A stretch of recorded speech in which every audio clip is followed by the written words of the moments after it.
network security, authentication, radius, a wireless access point 802.1x lab. When I created this series, I was thinking of the best way to show you, radius authentication and solutions available. I decided to record a video that might be, well, in a way, a little beyond CCNA security and things that you're supposed to know at this level. A little, not crazy advanced. It's WPA to WPA Enterprise. What we mean by that is, it is on your screen at the moment. It means that we will use Active Directory to authenticate our users.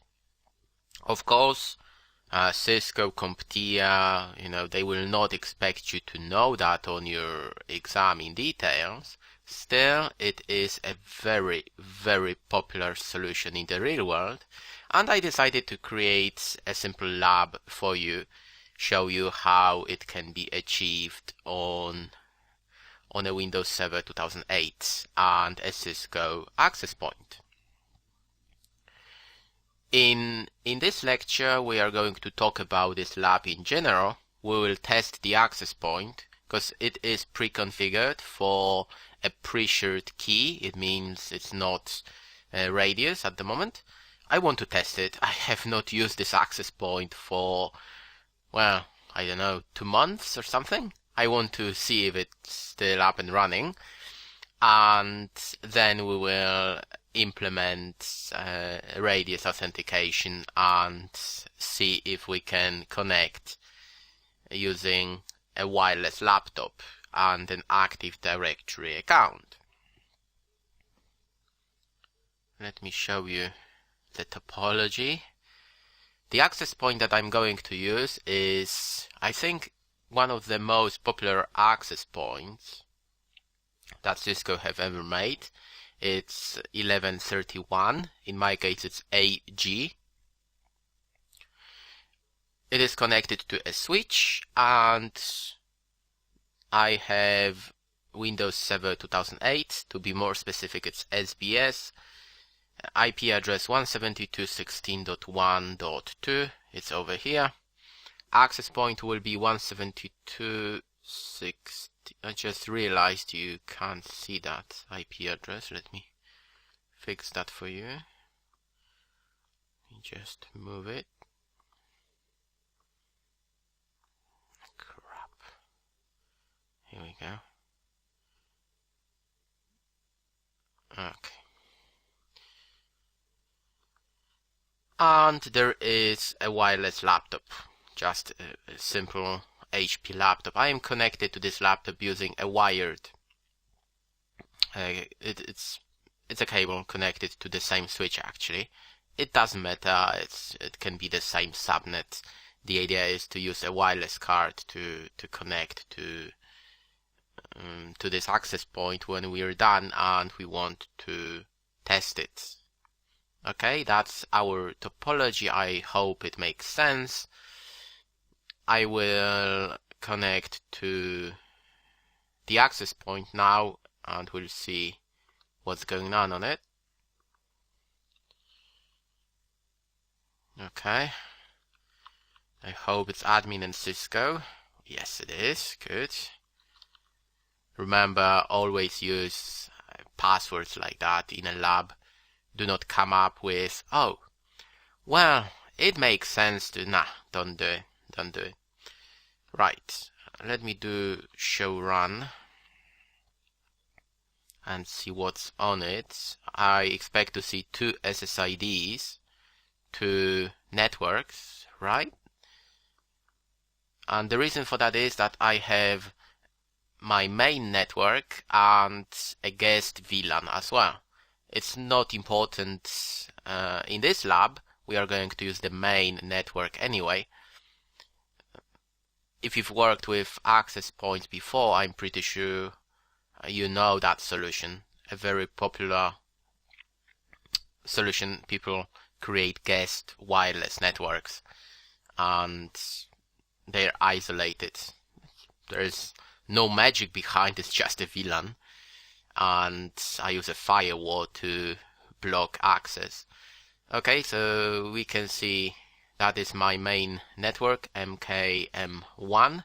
That's what I am after. I use WPA2. I have no idea what the password is. I could crack it, but it will be easier if I just change it. So I go here, I paste it, and then we'll use this guy here. And 0 means it will not be encrypted for now. And let's use 1, 2, 3, 4, 5, 6, 7, 8. Not the best password as you can imagine. It's absolutely fine for now. Show IP interface brief. We'll have to change the IP address because it's wrong. You can ask, why did you decide to use 1.12? And there is a good reason for that, because on Windows 7 2008 there is everything set up for that IP address. I use that for a Linksys access point. Of course I'll show you all policies and settings.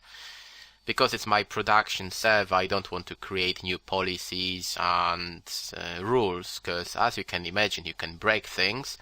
That's why it makes more sense to change the IP address here and use something that is already in place. Let's go back to that guy. Okay, let's test it first, see if I can connect. All interfaces are up. I'm not using that interface, that's fine. Okay. We are after, this guy.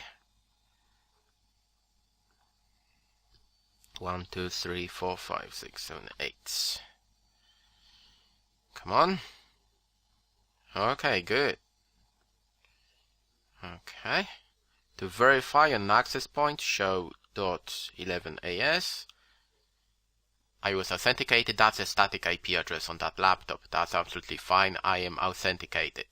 Okay, I was connected. It means that this access point is okay, and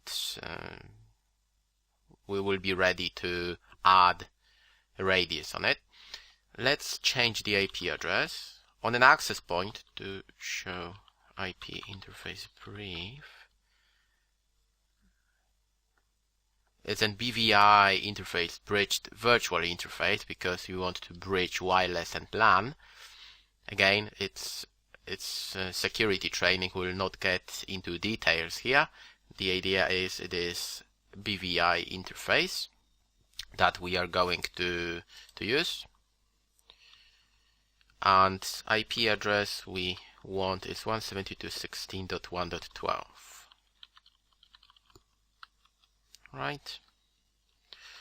Show IP interface brief.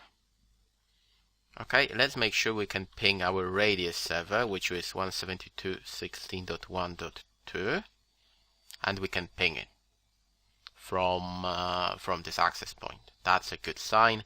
It means we can reach our authentication, our AAA server. That's a good thing. Okay, again, we have an access point. It's connected to a switch. A radius server is connected to a switch, and a laptop that we are going. Actually, let me put the IP address for it. That is 172.16.1.199. Okay, because that's the access. That's the IP address that this laptop has at the moment.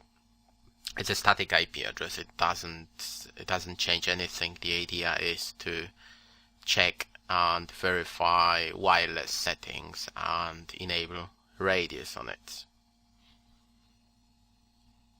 That's all I wanted to cover in this video. In the next lecture we are going to actually implement radius, and we'll see how it goes. I hope it's going to work. I'll show you how it can be done using Windows Server 2008. Thank you very much.